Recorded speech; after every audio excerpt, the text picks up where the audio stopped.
There are things I need of you, things you may not understand and may not wish to do, but please do not make the same mistakes I did. My father, Howard, deserted me before I was born. I could claim the loss of my mother, and the letter I received after her funeral blinded me to what I had to do. It would be a lie. Human nature sealed my downfall. My name is Philip. If we are lucky, then by the time you receive this, I will be dead. If fate frowns, we all perish. Frictional Games. Penumbra Overture Episode 1. So, this is not a normal recording day for me. This is over the weekend. I have an extra day compared to my general schedule. And so, being not exactly sick of it, but just a hair bored of Fallout, a hair frustrated with Ethan Must Die mode in Resident Evil 7, and still unable to keep Resident Evil 4 from crashing, I thought I'd try a new side project. I think most of you are probably familiar with Frictional, at least through Amnesia: The Dark Descent, which I may play itself at some point. It's a great game and I love it. It's just that I think it's very, very, very played out on YouTube. I think everyone by now has watched somebody play through that game. But I think the rest of Frictional's catalog is almost as good, if not equally as good, and comparatively very underplayed. The Penumbra series came before Amnesia, and I believe Penumbra Overture Episode 1 was actually their first game. And it's really good, and I'd like to play it for you. I may also do Soma, which was their sci-fi follow-up to the Amnesia series, but for now, let's peek at our options. I've already tweaked them, but I'll just show you what I did. Compared to the defaults, I've simply raised the mouse sensitivity. I left the controls all the same. Put it on hard difficulty. I do want to show the crosshair and the notes and everything. I dropped the volume because it was ridiculously loud. I dropped it from 100 all the way to 10. And on graphics, I turned everything up because this game came out in 2007. I should absolutely be able to run everything at max. So let's roll a new game. Easy for players who are bad at action games. Normal. Recommended suits most players. Hard for players wanting a real challenge. So you see, we are beginning our story of sorts at a funeral. Let's go on hard. My story began in February, year 2000.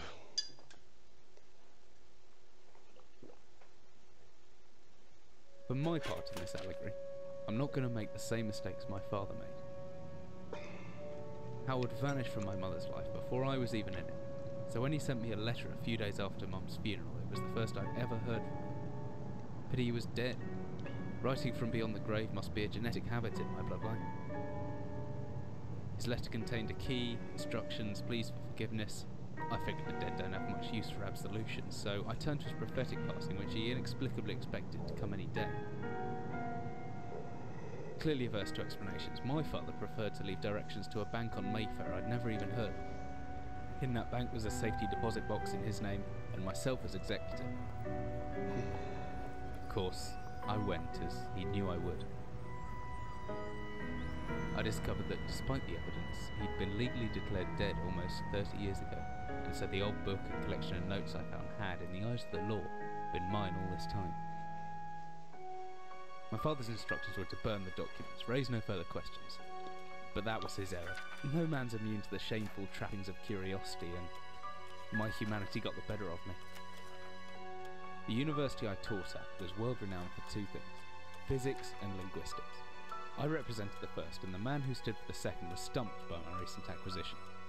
The book was indecipherable. The notes, however, showed a location somewhere in uninhabited northern Greenland. It took me almost a year to book the last flight I'd ever take. As I watched civilization disappear along with Heathrow, I realised my father had disappeared 3 decades ago, almost to the day, and I considered in turn what it was that I was leaving behind. We landed on a strip of ice a few feet wide, and within minutes I was pulling away on a chartered boat, beginning the 12-hour journey that would lead me into my past.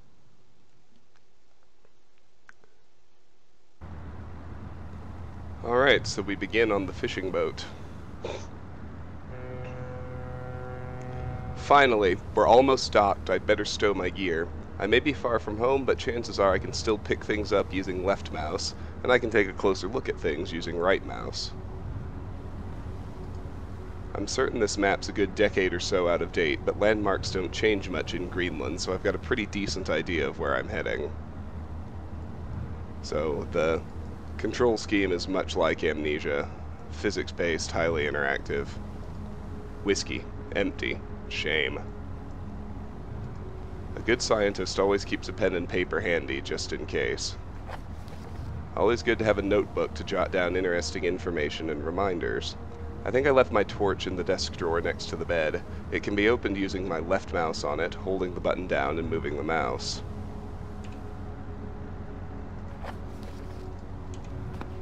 So our notebook's empty, but we can look at it whenever we want.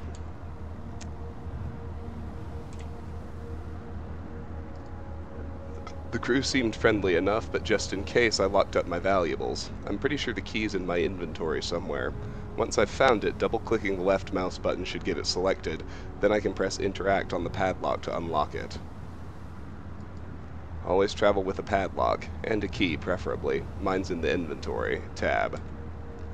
So we look here, sure enough, we've got padlock key, the key for my old padlock, and the notebook. This is how you look at your health. I'm as fit as can be expected. And this is how we look at our battery power for the flashlight, or torch. There's 50% battery power left.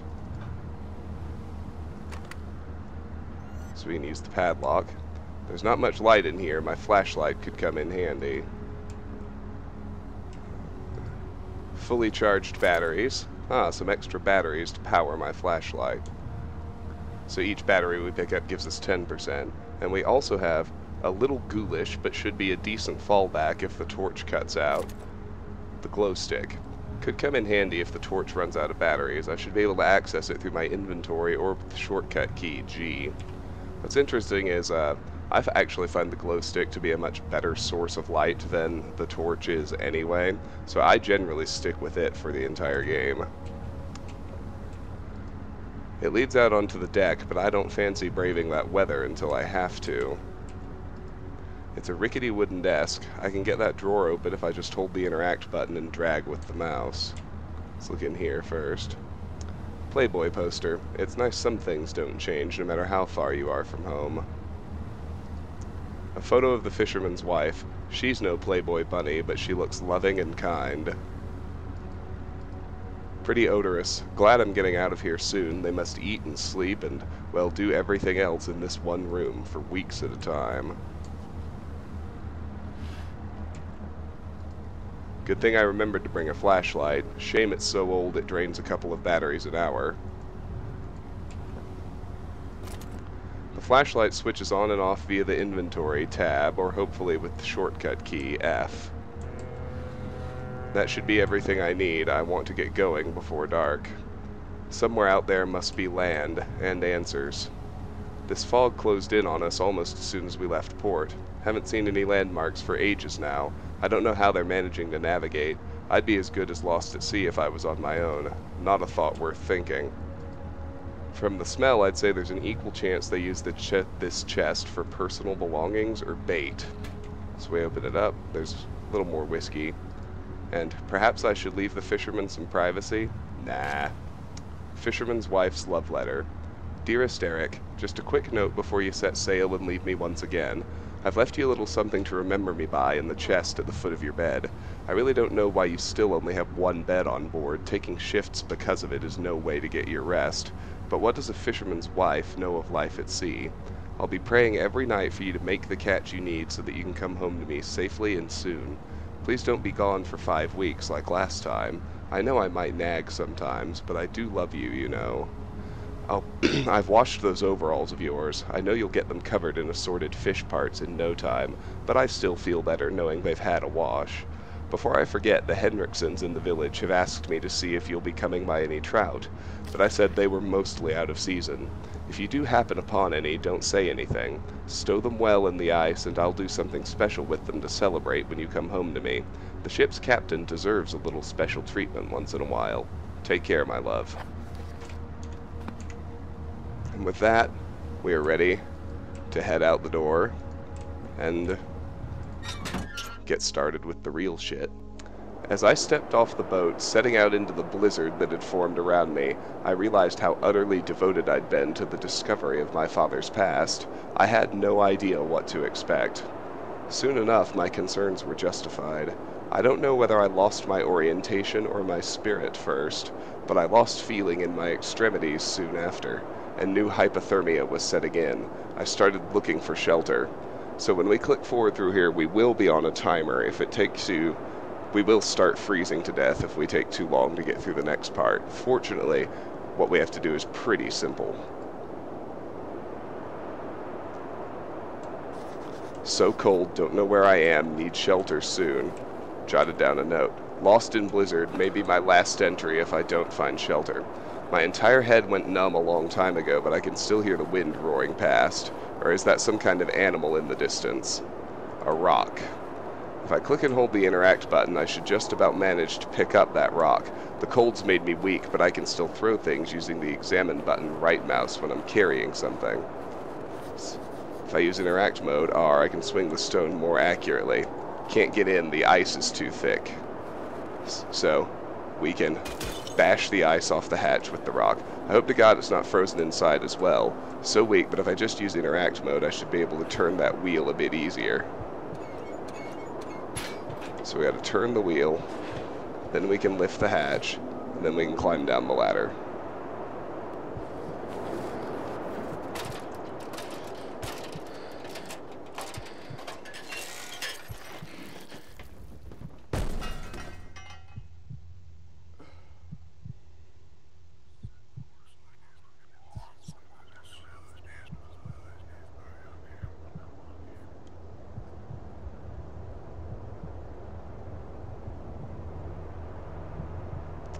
Jesus, my head. I can't believe I fell that far and survived. Although looking around, maybe I didn't. What is this place? So our health is orange-yellow. I'm losing blood, but I should be okay. But don't worry too much. You will slowly regenerate health in this game, as you'll see. So let's get our glow stick out. It's a nice, good source of light. And let's look around. I should have known that rusty old ladder wouldn't hold my weight, but I didn't have any choice. I'd rather die down here than suffer that cold any longer. See, we're already back to yellow. The pulsating around the edges of our screen has stopped. A heavy-looking wooden barrel could be anything inside it. Empty boxes of ammunition. What is this place?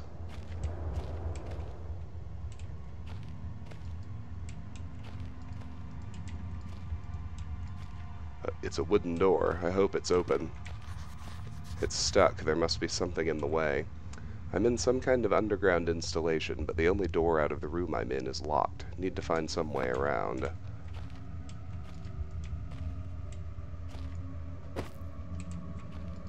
A metal rod. A steel rod. It's a flare. Could be a handy light source. Get another flare over here. And a basic wooden door. We head through this one. We can keep going.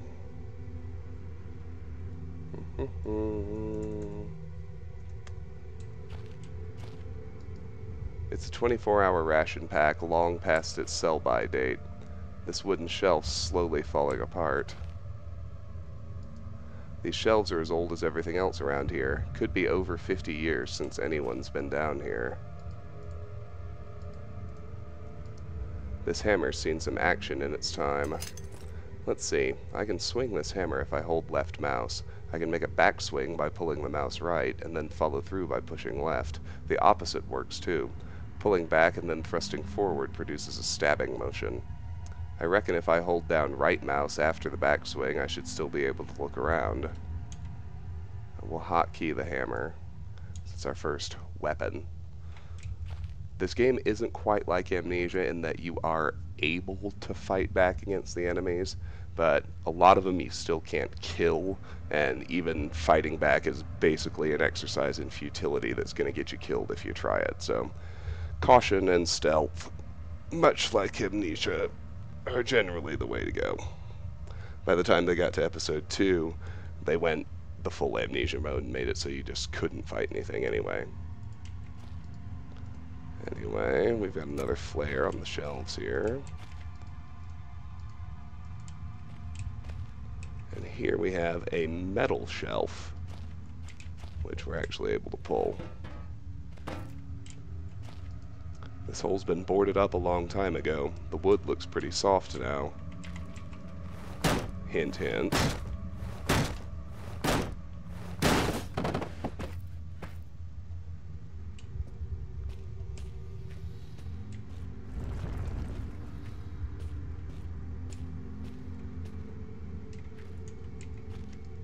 This hatch is seriously solid. It won't open by hand. Someone obviously wanted to keep people out or in.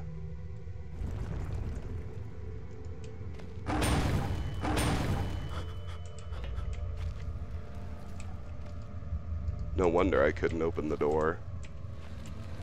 So we move that barrel out of the way. Now we can open the door back to the room we came in. And you'll notice our health is fully recovered at this point.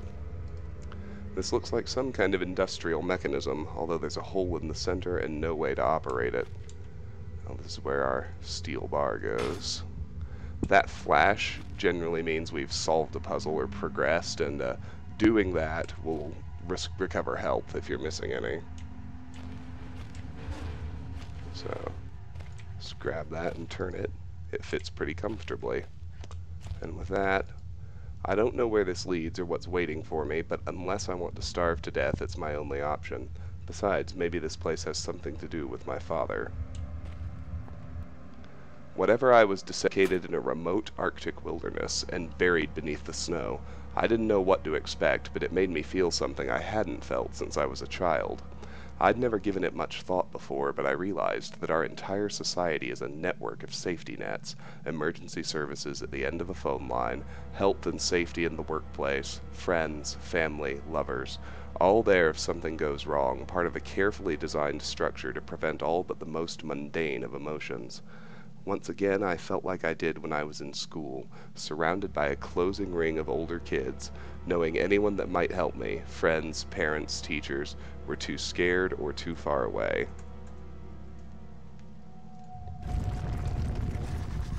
Jotted down a note just in case. I'm stuck. It's stuck. I'm trapped. I need to get out.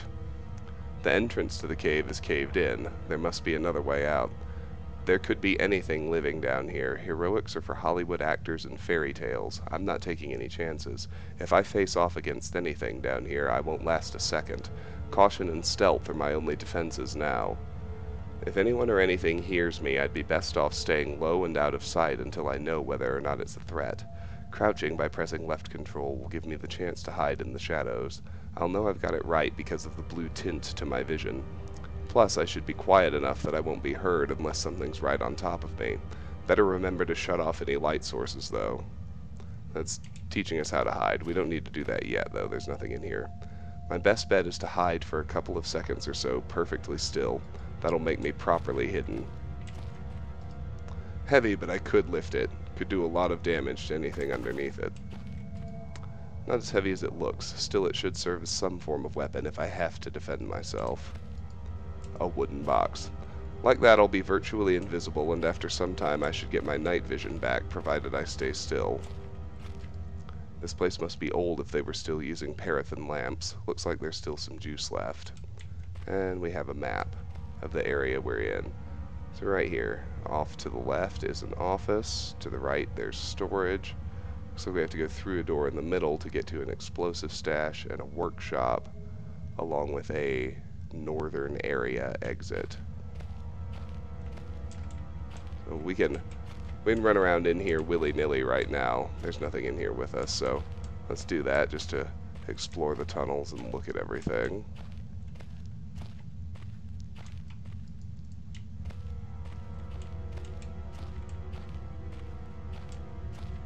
Here's apparently the tunnel that goes to the storage room.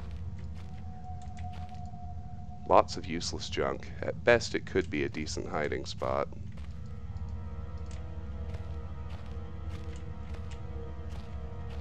So there's the storage room.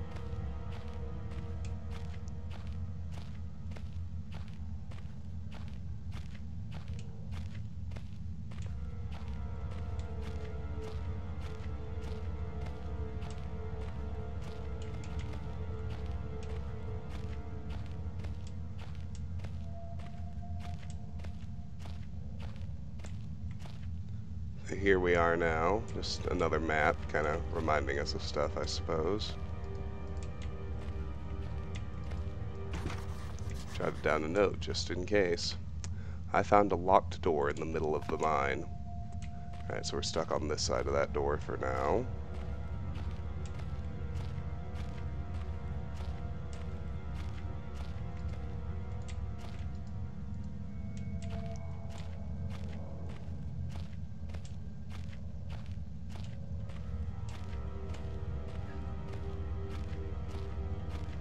So you will notice a lot of this looks like hiding places. Naturally, we will be stalked through here later. The coast is clear for the moment, which is good.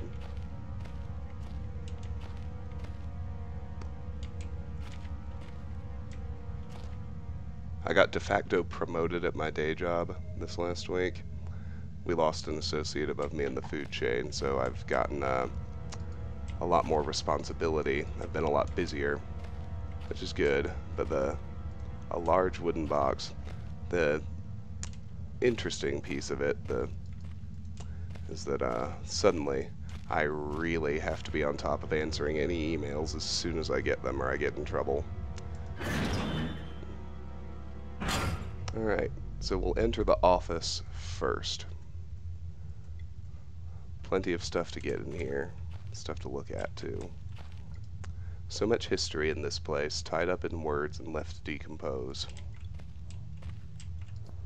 It's a fairly basic work desk. This place must have been converted into a functional office at some stage in its history. Light. I miss being outside already. This place is starting to get to me. But even if I could reach that grate, it looks built into the rock itself. No way it's coming loose. It's a picture of a British platoon. It must date back to World War II. I suppose this mine was converted into some kind of bunker. A bottle of Baxtrin might come in handy. Alright. It's a military report dated 1945. Officer's log.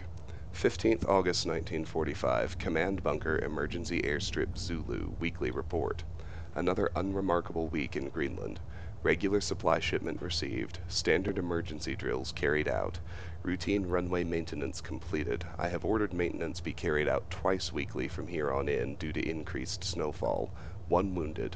The 1 wounded figure is no cause for concern back in London. The Germans haven't extended their front line by 4,000 miles. 2 of my men were caught manufacturing cherry bombs in our workshop/armory and succeeded in blowing off a couple of fingers. I take partial responsibility for this, in that I allowed them access to the demolitions manual we keep in the storeroom, and I'm sure that's where they learnt the ingredients. As a precautionary measure, I have now locked up that manual in the chest in my office, and will keep the key on my person at all times. Needless to say, both men have been disciplined, and the injured man has been sent home for medical care. I cannot help but think that a more suitable punishment would have been for him to stay out here, but the matter is out of my hands. This base is so disconnected sometimes, I feel as if this war could end and we might not even hear about it out here. Supplies requisition order. Dynamite for excavation purposes. 7 bayonets, not necessary in my opinion, but procedure states we should have a full complement. 1 industrial ice pick for removing the damn ice that forms on the external hatch. 1 pair of reading glasses, category 7C. An order for myself. My glasses are in rather a poor state of repair and could do with replacing. Reconditioning of the mine continues to progress. The structure is being fortified from potential bomb damage, and excavation of previously caved-in areas is going ahead. 1 point of curiosity is some kind of archaeological find, an artifact buried in the earth, and discovered by one of the work teams. Later this evening, after marshal duty, I shall take a closer look at the artifact. It appears to be man-made and may have working parts inside. I shall remove what looks like the front cover, and see if I can't discover the source of the light which constantly emanates from it. Chief NCO Emma Major. So there's the artifact. It's an old artifact. We're not going to mess with it just yet. Let's open the desk drawers here. An article from a very old copy of the Copenhagen Post. Copenhagen Post article. Copenhagen Post, Monday, 17th August, 1930. Psychotropic deposits at the bottom of Death Mine.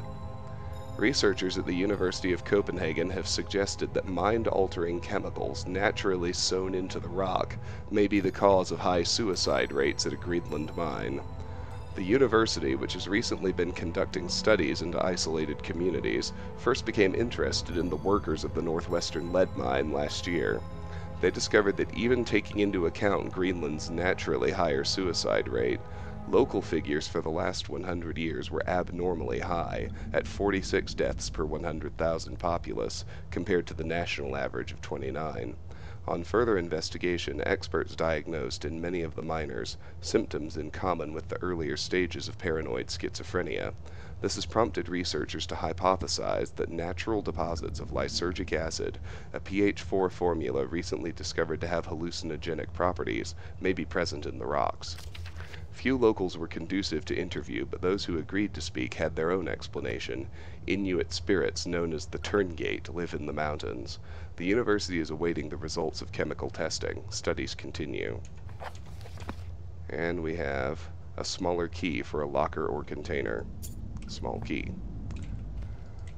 And we can check the filing cabinet here as well. We got some batteries. Not exactly helpful, but oh well. This typewriter dates back even further than the war, made in Germany, 1923. Alright, let's check the drawers in this desk. Beef jerky, not without aroma. So we can use this to heal a little bit of damage if we were to take any. Rotting wooden shelves. Must be the added moisture from that grate. This whole room is putrefying. There's another flare here. An age-old filing cabinet. There's another beef jerky.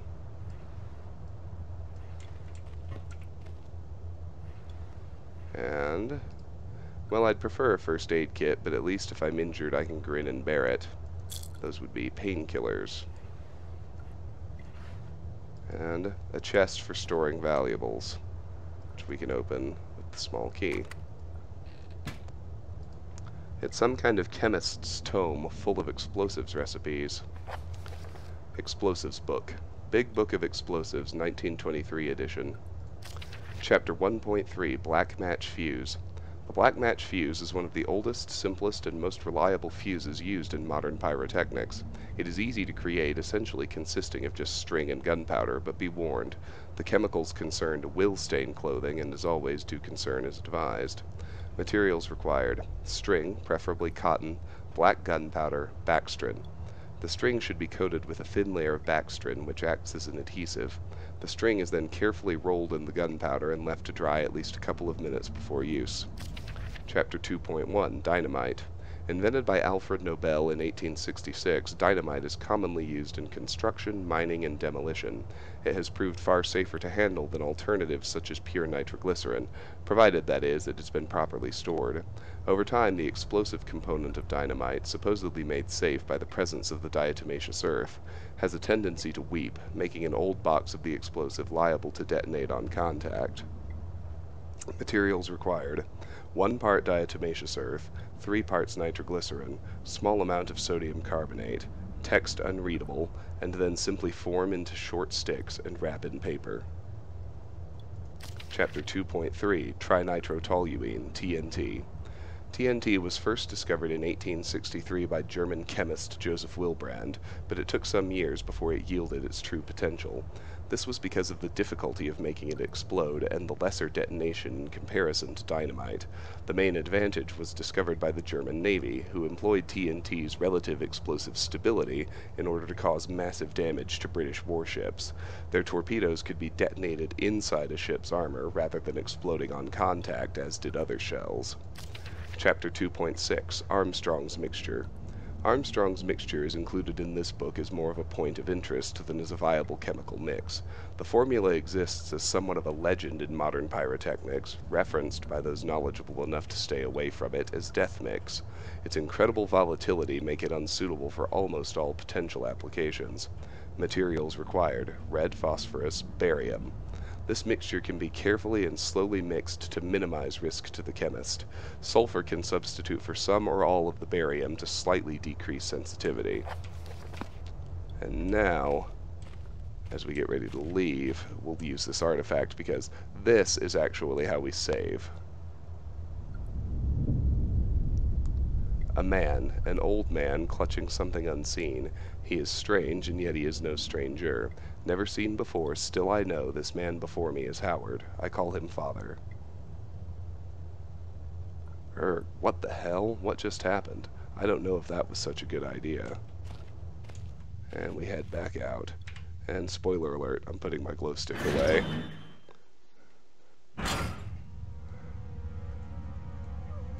We're going to have our first enemy now. Stealth in this game is not generally too difficult. Just give things a wide berth and stay crouched, and they're usually pretty easy to sneak past. Alien Isolation, this isn't. Oh god, is there something else down here with me? I can't just wait here for whatever's round that corner. Need to hide. So we are able to lean, which is nice. Jesus, I've never been this scared in my life. I can feel my heart racing. If anything gets within more than a few feet of my hiding spot, I'd better not stare it out. Anything within my field of vision might panic me, and then I'm a goner.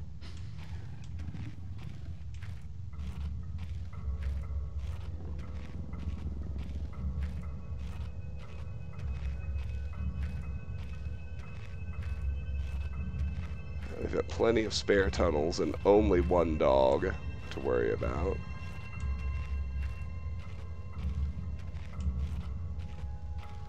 So let's just stay in this far tunnel.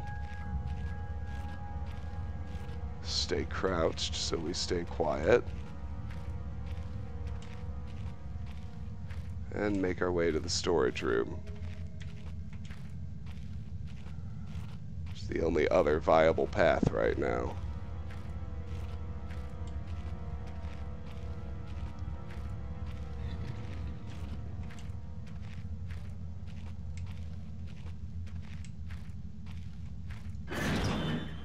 And we're good. Let's have a look around here. Just old paint cans dried up long ago. Ice white, anemic red. We look here, we see some spiders and a sad face drawn on the wall. Looks like steam making someone sad. This shows some kind of trap door, but I can't see where it would be. It looks, I mean, it's pretty self-explanatory to me. Looks like we have rocks in a box. We take the rocks out of the box, then we can move the box and open the hatch to get down a ladder. It's a crude representation of a scorched, writhing spider. Lighter plus fuel equals burned spider and happy face. Down here we got spiders equals sad face. The work of either a child or a deranged mind. Locked from the other side. Does that mean there's someone still inside? I can hear chattering. Thank God, maybe I can get some answers. Why won't he open the door? There's a locked door with odd noises coming from behind it in the storage. Okay. It's a Zippo lighter, but it's empty. If this lighter wasn't empty, it'd be a handy thing to have. Lots of paper boxes with rusty nails. That door's locked too. Reams of wiring.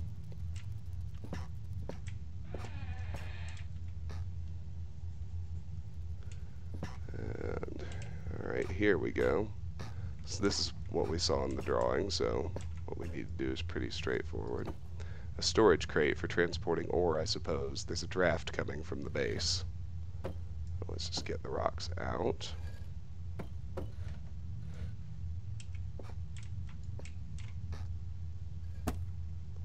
Once that's done, we move the crate.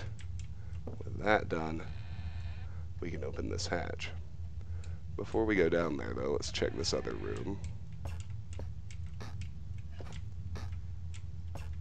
We got batteries and painkillers, and another save point. We don't need to save just yet, though. So let's drop down.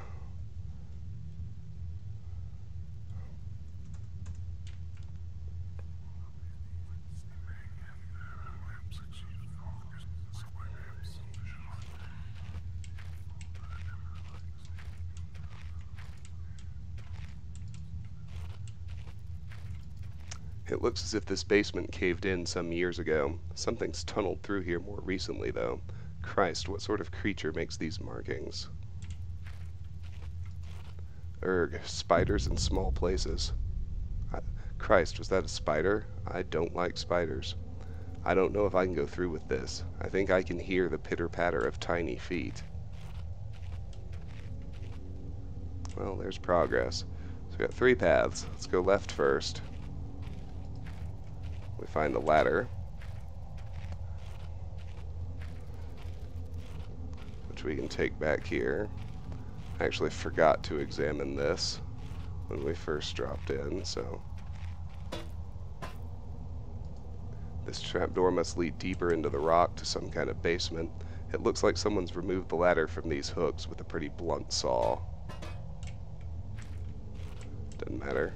We can put it back, and now we can get back up when we're ready.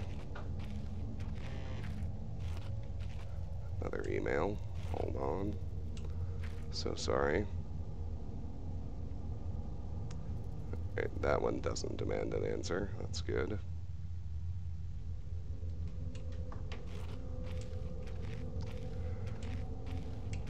So let's go straight now. Ah, yes, steam pipes. Gotta be careful, we can die here. That steam could blister flesh from bone in an instant. I know, I've seen it happen. Let's go the other way then. Dry, dusty old bags. We got a flare. Some sort of diary entries. Scientific findings 1. Day 1. I begin this record still in the hope that the great work we have undertaken here might one day be of scientific value, despite the chaos which has ensued in the 6 hours previous. My aim is to remain secure until what help there may be arrives, and to that end I have barricaded myself into a small workshop area in the abandoned part of the mine. I hope that the meager food rations here will keep me alive, and that those I hide from will not jeopardize that. Perhaps this mine really is cursed.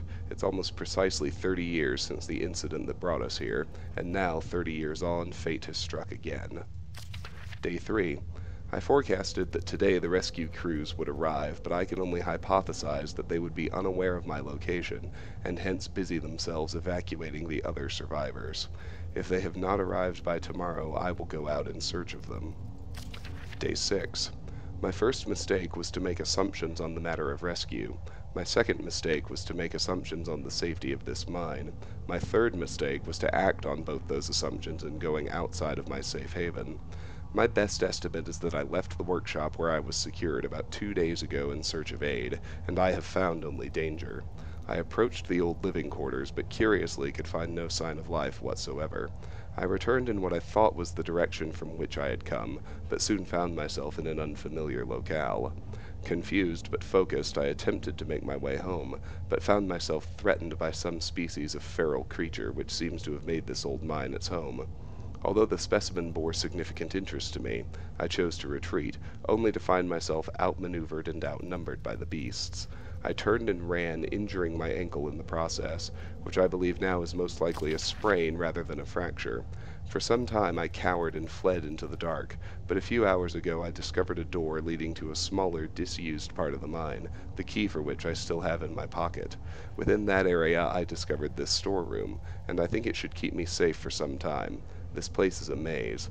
My lesson learnt. I will not venture out again until I am certain the area is safe. Day 19.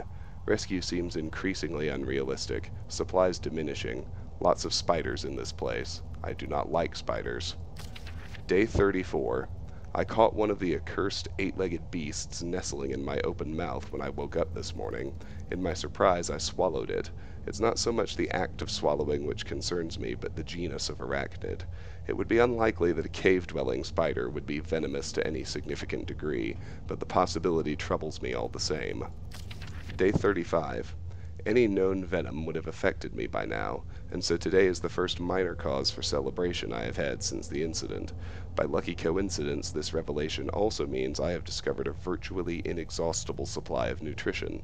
I intend to venture into the basement beneath this storeroom, in the name of science, to discover more about these creatures' natural habitat. Day 50.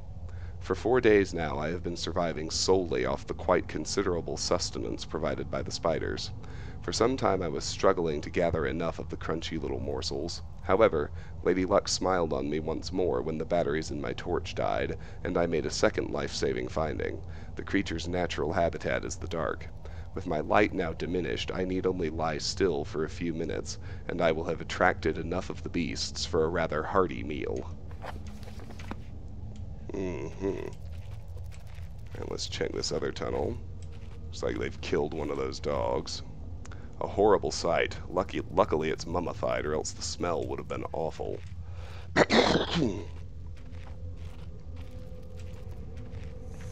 Alright, we just gotta time this right. Get past the steam.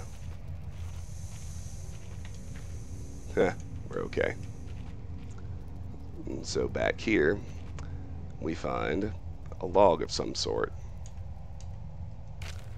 Scientific findings 2. Day 71. My earlier assumptions on the benign nature of my cellmates may have been made in error. After a careful autopsy, I am concerned that there may be a small volume of natural chemicals stored in the stomach, which, if ingested regularly over a period of time, may become psychotropic or even lethal. My only real chance is to break out of here and raid any stashes of supplies I can find. However, the evidence against such a move is insurmountable. 1. I have no source of light. 2. I swore to myself I wouldn't leave until I heard human voices outside. 3. The spiders are so tasty.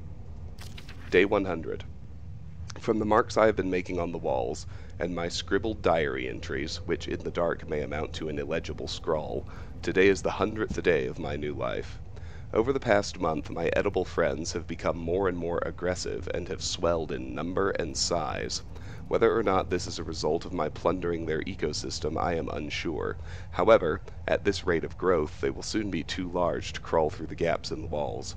For all I know, I could only be seeing the tip of the iceberg. If all else fails and I am never recovered, I hope at least that my study of, and indeed involvement with these fascinating creatures, will one day be regarded as an important point in natural history.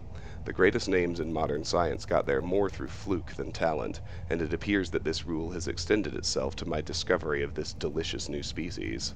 I only pray that the second rule deems my breakthrough too insignificant, for all great discoveries tend to consume their inventor. If it weren't for the size of the pieces, I would say that it looks like eggshells. Alright, we got 2 more steam pipes to slit past.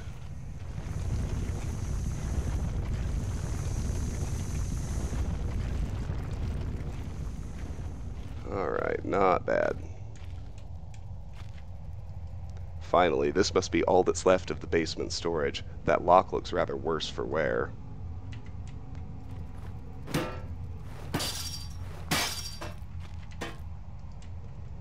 So we can get in here. Hospital gray.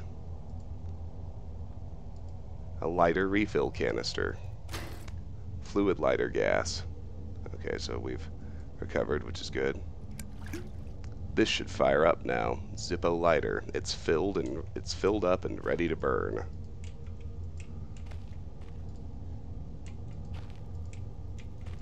These chests must be quite common.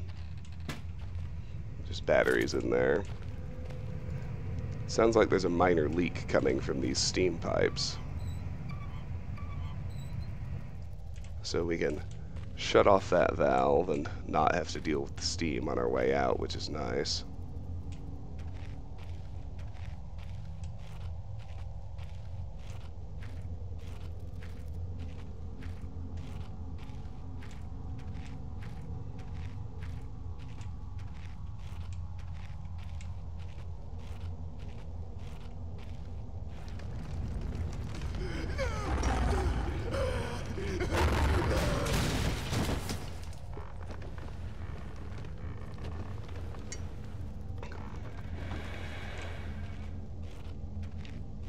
Oh boy.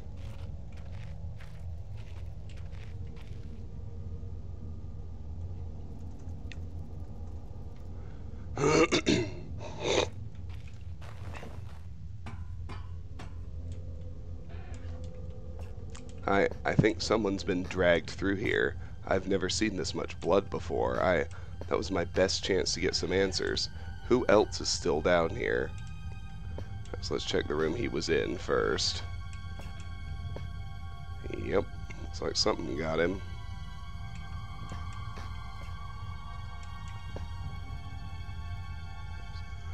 Well, at least this one's a little more positive, although I'd question its motivation.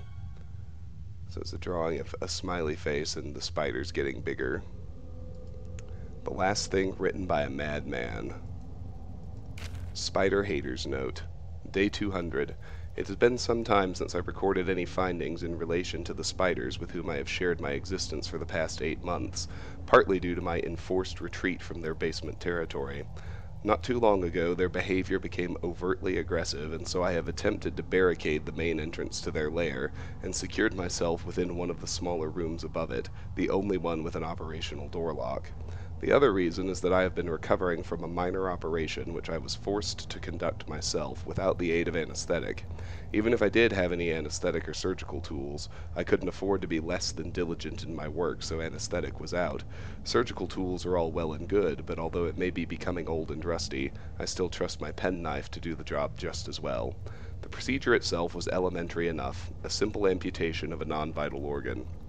I began to notice a thick, glue-like substance forming on my tongue, and was forced to accept that it had become infected through constant toxin ingestion. Day 300. Another century of days comes and goes. It seems like so long since I escaped here. At some stage since my last entry, I attempted to return from whence I came. That from which I originally was fleeing seems a fate far worse than the one I now face. However, in the time since I arrived from the larger mind system, a cave-in has occurred, blocking any further progress. I was forced to return and accept whatever end life has in store for me. I still hear my aggressive little friends scratching on the door to my cell. And we have, this key's old and scratched, but looks to be in one piece. Old key. Alright, let's check his drawers. They're all empty. It looks like it's been carved into the wood with a knife. That one's just the spiders. This is there's another drawing of the spiders getting bigger. Years and years of reports, logs, and files just left here to gather dust. There's probably a century of life and death right here at my feet. Get the chair out of the way.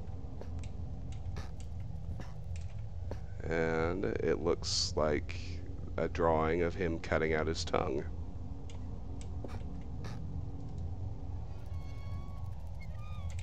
There's another drawing of the spiders getting bigger.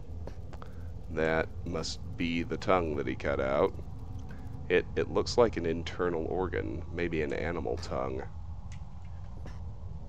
And there's a spider. The largest spider I have ever seen, with its gut carved open. Empty drawer. Alright, let's check the other room, the one he got dragged into. Well, we got 2 beef jerkies. This hole isn't large enough for a man. Not that I'd go anywhere near it, even if it was. What burrowed out this tunnel? Alright, we're done here, so now, before we leave, let's save. And when that happens, or after we save, rather, It was different, but the same that time, like I had more control, but over what? With that, I'm going to end episode 1. We've been going about 50 minutes, but this is a pretty good stopping point. So, this has been episode 1 of Let's Play Penumbra Overture. I hope you're enjoying it. I certainly am. Next couple videos, we'll be back to Fallout, and, next special session, I suppose you could call it, that I do next weekend. I'll come back to this. Until then, thank you so much for watching. If you enjoy my videos, as always, please consider clicking like, share, subscribe, any or all of which will really help me out. But regardless, please know that I really appreciate you taking the time to watch, and hope you have a fantastic day. Bye-bye.